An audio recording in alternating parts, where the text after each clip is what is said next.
Good afternoon, everyone. For today's lesson, I will discuss about factoring trinomials. Ang trinomial ay isang polynomial na may tatlong terms. So we have here, isa, dalawa, tatlong terms yung given natin, which is x squared plus 6x plus 8. So our goal is to factor out this given trinomial. So paano ba ito i-factor out? Our factors are two binomials, kaya gumawa tayo ng dalawang pares na open and close parentheses. Next, we have to factor out the first term. Yung first term natin ay x squared. So, iisipin natin, ano ba yung dalawang variables or letter na kung ita-times ay magiging x squared yung sagot? So, yun ay walang iba kundi dalawang x. So, dito natin ilalagay yung dalawang x. X times x equals x squared. Next, factor out 8. So, mag-iisip tayo, ano ba yung mga numbers na kung ita-times ay 8 yung sagot? So, pwedeng 4 times 2, pwede ring 1 times 8. Now, saan dito sa dalawa ang pipiliin natin? So, yung pipiliin natin ay yung may sum na 6 kasi 6 yung ating middle term. So, kung i-add natin ito, 4 plus 2, the answer is 6. While dito sa kabila, 1 plus 8, the answer is 9. Yung middle term natin ay 6, kaya yung pipiliin natin na factors ay itong 4 times 2. Isipin naman natin yung sign. Kapag puro positive, yung sign sa ating given, so wala tayong problema, sa ating factors ay puro din positive. Then, ilalagay natin yung 4 and 2. So, eto na yung dalawa nating factors. Kung i-check natin ito, ganito lang, 4 times x. So, ito yung inner terms. Multiply the inner terms, so yung sagot ay 4x. And multiply the outer terms. By the way, kung nagta-times tayo ng numero at variable, ay pinagdidikit lang natin sila. So, 2 times x, the answer is 2x. I-add natin yan. 4 na x, dagdagan ng dalawang x, yung sagot ay 6 na x. So, eto dapat yung makikita sa middle term. So, kapag tugma sila, then, eto yung tamang factors. Ang x plus 4 times x plus 2. Next example, we have x squared minus 2x minus 15. This time, yung mga signs natin ay puro negative. So, ganun ulit yung gagawin natin. Mag-draw ng dalawang pares na parentheses. Next, ano nga ulit yung factors ng x squared? Yun ay x times x. Next, yung susunod na ifa-factor out ay yung last term na 15.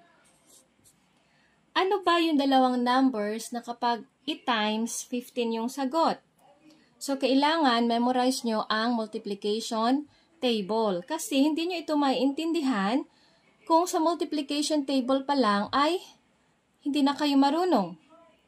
So, yung dalawang numbers na kung ita-times natin, 15 yung sagot ay 5 times 3.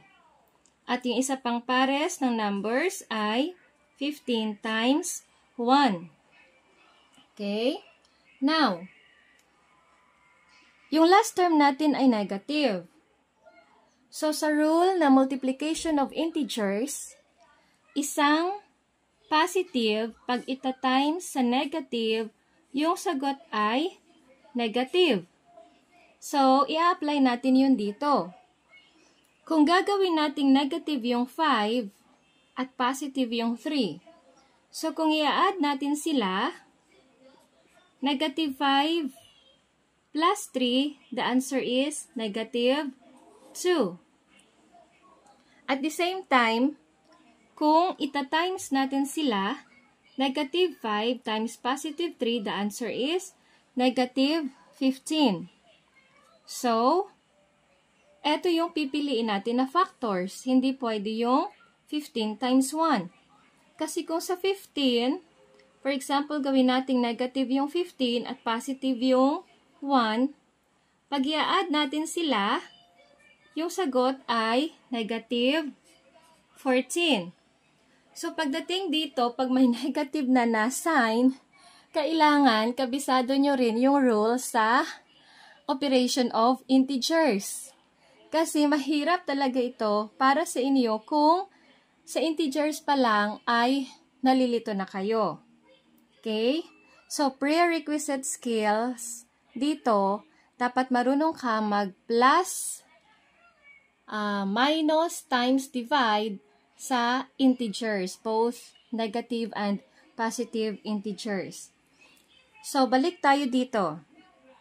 Again, the factors of x squared are x times x, and the factors of 15 na pipiliin natin ay 5 times 3.